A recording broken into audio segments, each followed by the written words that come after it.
Okay, so real quick, I wanted to show a demonstration of how floor plan data can be brought into Fulcrum for the primary purpose of a Fulcrum application.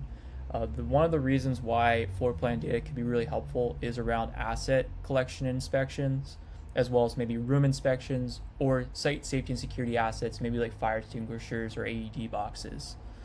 So we already have a pre-configured application here off on the screen. It's called Asset Collection Inspection for Facilities. And the section I want to focus on is the location section right here. And we can see a field called use the point on the map to identify the room. This is a calculation field. That calculation field is using a geometry tag function.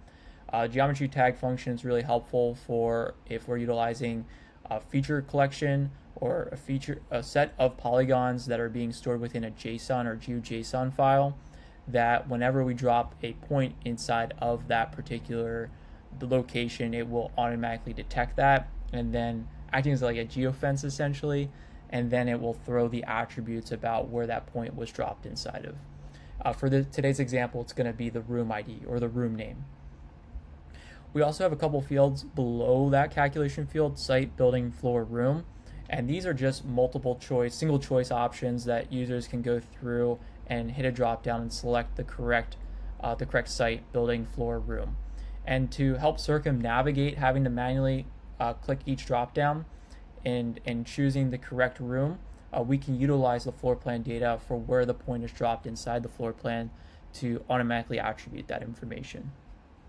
Okay, so that was at a very high level what we're doing within the Fulcrum app. I'm going to jump over into the mobile app and show what that looks like and how we can utilize floor plan data within Fulcrum. Right now we can see my GPS location. It's pinging its exact coordinates within the maps display, which is really helpful for gaining spatial awareness while in the field. If I needed to actually locate the area that I need to identify within the map, I can come into the top right hand corner. Right below the layers button is the magnify with the map icon. I'll go ahead and click on that.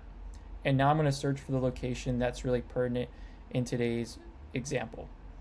So here I'm searching for that address. Once the address is loaded, I can go ahead and click on it. And then what will happen is it will zoom me to the exact location on the maps display. So we can see that red locator represents the address that I just searched for. What I'm going to do is I'm going to zoom into the top right hand corner closer to this particular building, as this building is the main focus in today's demo. In the top right hand corner is the layers button. The layers button is really helpful if we have a ArcGIS Online account already established and we want to connect layers from ArcGIS Online into my maps display.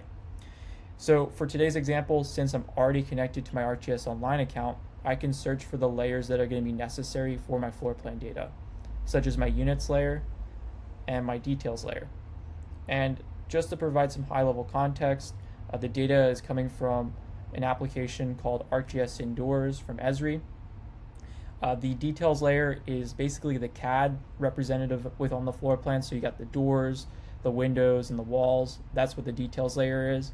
And then the units represents the actual rooms themselves, the polygon boundaries of each room in the floor plan.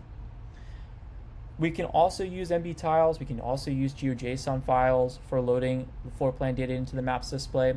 It's going to be really beneficial to have that data maybe coming from Esri, as that data allows you to provide more symbology around the floor plans and give more contextual reference of what you're seeing on the maps display. So for this example, we can see the symbology for kitchens represents green, and then the office space represents the gray, and then the dark gray represents the office manager, which is in the bottom of the actual office is on the floor plan.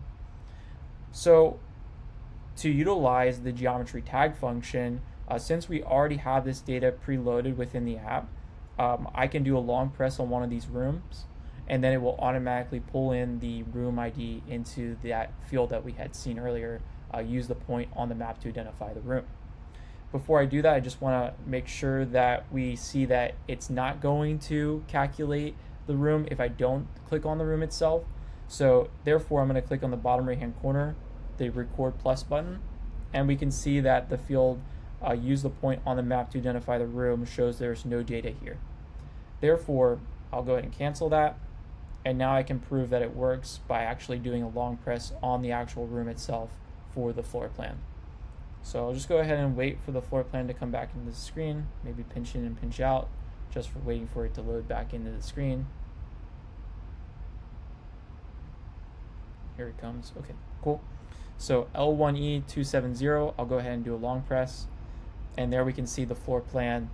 Using the floor plan information, we just calculated the room that we did a long press in, L1E270, and we can see that that attribute was pulled into the field. Use the point on the map to identify the room. So this will cut out the workflow of having to manually go through and identify the room, and it will automatically detect based on where you drop the point for creating a record. This seamlessly helps asset inspection and data collection processes, room inspection, and even site and safety and security inspection as well. I hope you found this demonstration helpful. Thank you.